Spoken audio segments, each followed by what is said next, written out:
So I got really curious. I was like, you know what? This doesn't make sense. Why am I seeing the meter move? And I'm like, I might have goofed something up on this microphone wiring. Sure enough, I was watching this thing. I jumped the pins because I'm like, wait a minute. So, I messed up. So, if I can get it to come on here again. I just seen it. It's really hard for me to do this, but anyway, yeah, I just seen it. It was let me see. I seen it put out some power.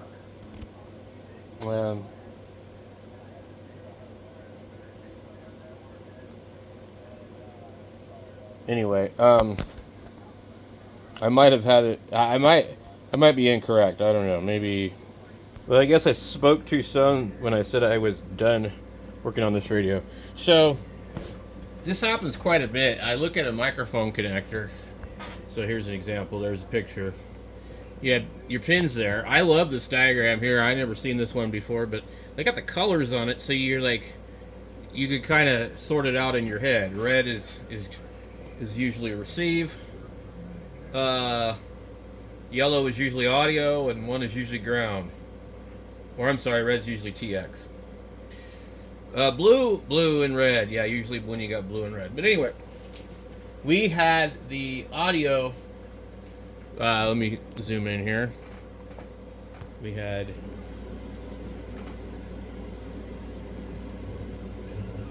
the audio,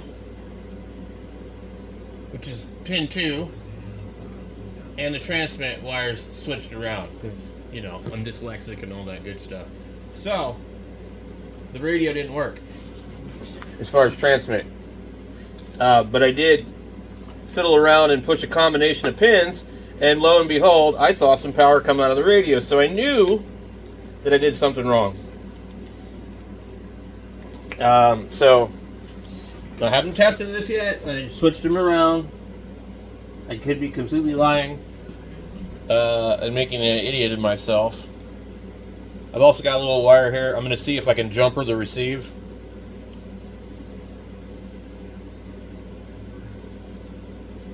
We need to hook up our speaker. Let me shut this off first. Okay. So, but I am getting burned out on working on this thing. I was getting ready to put it away, and I'm like, okay.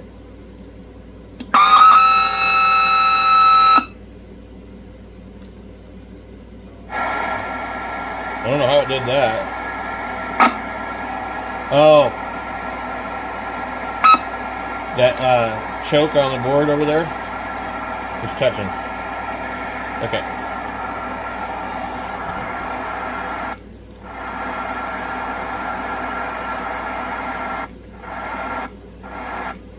One, two.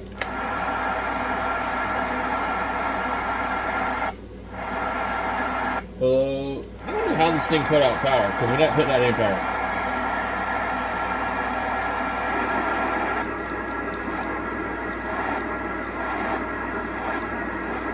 Oh, I see it. Okay. We just gotta figure out. 1, 1, 1, 1. Which,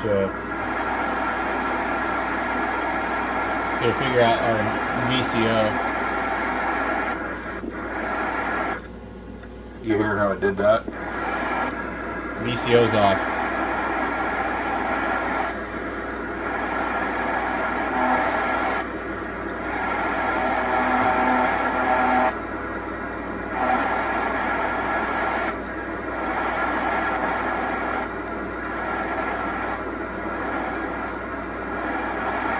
Probably the easiest way to do it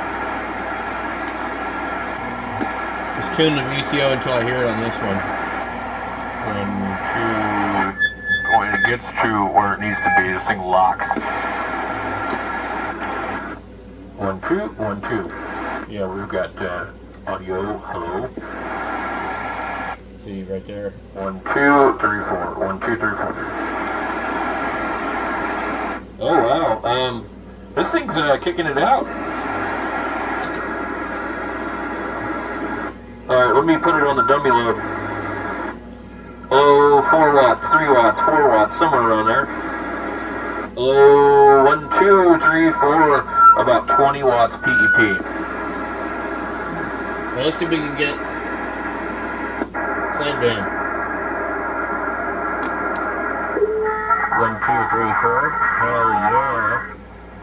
Okay, where do I need to be? Oh, 1, 2, 3, 4. Yep, it's a... maybe our mic gain's too high. Oh, 1, 2, 3, 4. 1, 2, 3, 4.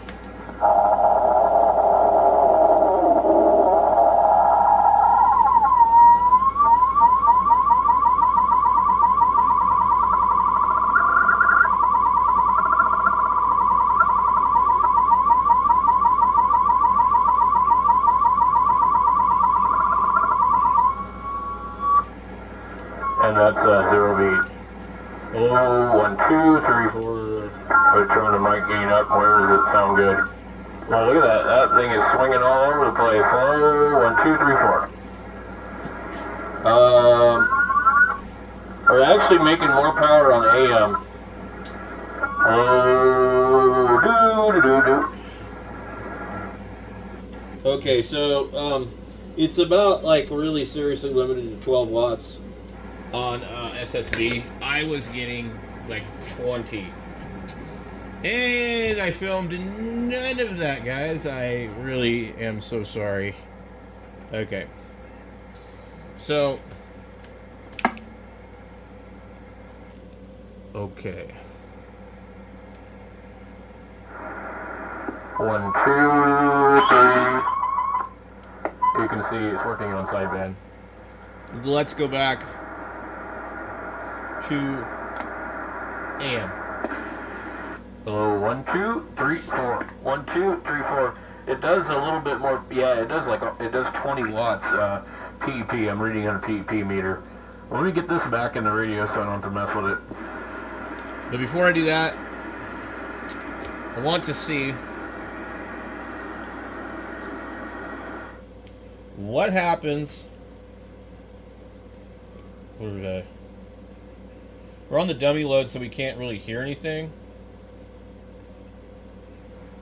Let me go.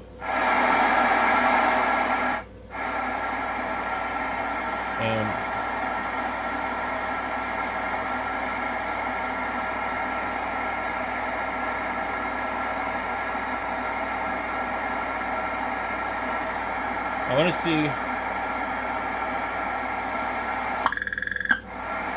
So, yeah, you have to float the.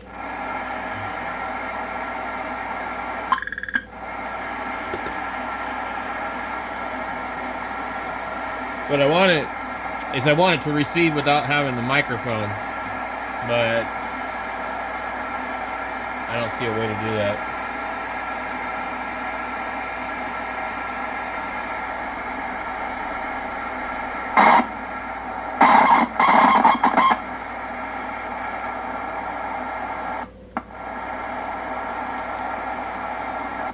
Okay. It might be talk backing. Let's make sure. Yeah, we got. If you do that, you get talk back. Oh, yeah. Now, out of curiosity. 1, 2, 3, 4. So, yeah, it will get talk back.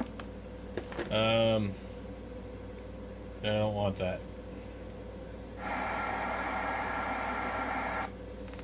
But it's like, I would really like to have receive. Maybe if you put like some kind of resistor in there, I don't know.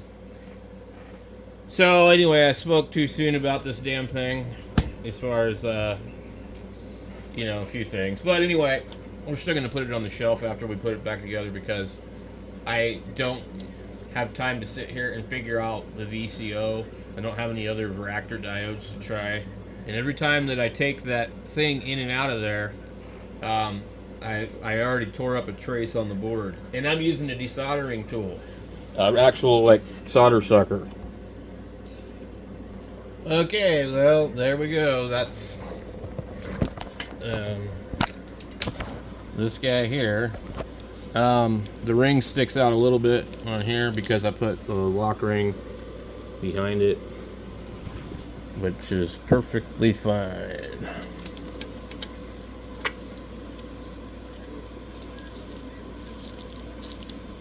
And this radio is really quiet. If you don't have an antenna on it, you won't hear any noise.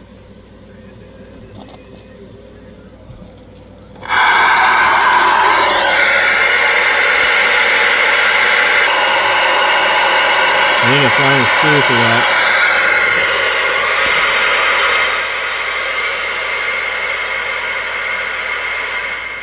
RF gain works.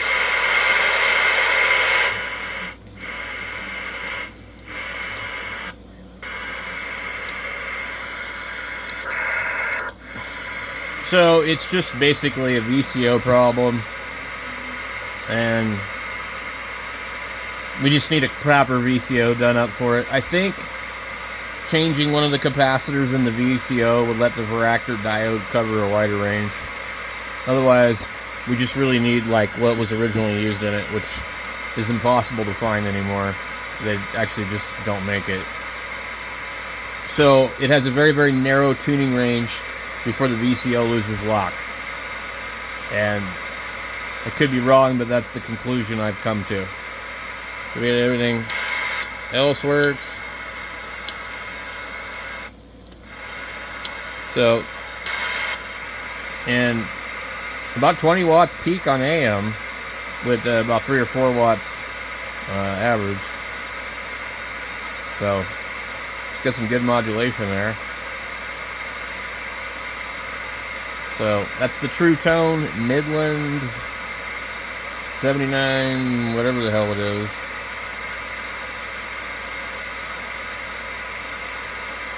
Kind of a small little sideband radio. But here's the thing. It's easier to get a ham radio with sideband for a reasonable price, fix it and repair it, than it is to probably find these. I mean, like, you could find, you know, broken 80s Kenwoods, you know, I think pretty easily. So, I don't know, it just depends on what you want to do. Anyway, that's it for this one for now. I'm going to put it on the shelf, and I'll do some research on the VCO and see if maybe I can get a part. I don't want to keep taking it apart and experimenting with it. And I need to be on the lookout for a channel knob.